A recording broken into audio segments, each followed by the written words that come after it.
السلام عليكم ورحمة الله وبركاته. النهاردة احنا قمنا بزيارة لبيت فنانة كبيرة وفنانة كلنا بنحبها أو أعتقد أغلب الناس بيحبوها في مصر الوطن العربي، وهو بيت الفنانة زينات صدقي.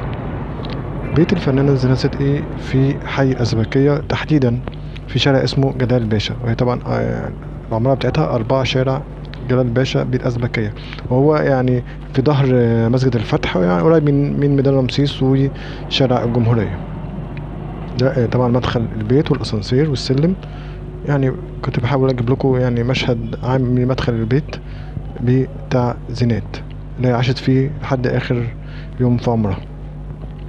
هنتكلم بقى عن الفنانة زينات صدقي. هي طبعا ولدت زينب محمد سعد، وده اسمها الحقيقي، في 4 مايو من عام 1912 بحي الجمرك بالإسكندرية.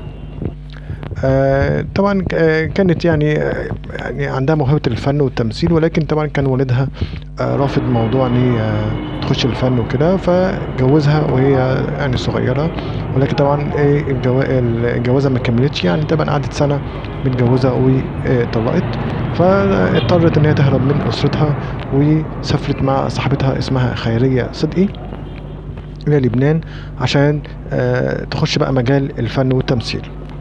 وبعد كده غيرت اسمها إلى زينب صدقي.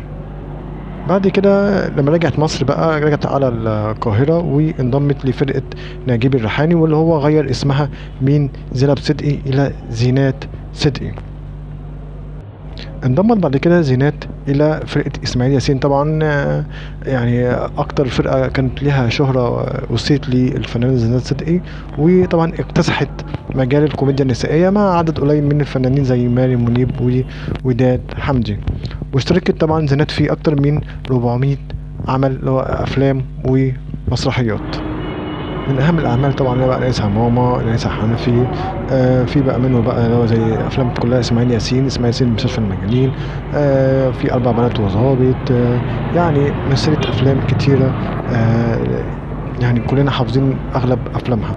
لكن مع كبر سنها بقى ابتدت العروض تقل شويه عنها، والناس يعني تبتدي بقى يعني تنساها شويه، وفي يعني زي كده ظلت في طي النسيان يعني، لحد ما ظهرت بقى سنة 1976 لما كرمها الرئيس الراحل أنور السادات في عيد الفن، حتى توفيت عام 1978. ده كان ملخص قصتنا عن فنانة زينات صدقي. ويعني الناس يعني يدعوا لها على قد ما ضحكت الناس كتير وضحكت ملايين. وبكده انتهت رحلتنا وانتهى الفيديو بتاعنا، ويا رب يكون عجبكم. ألف شكر.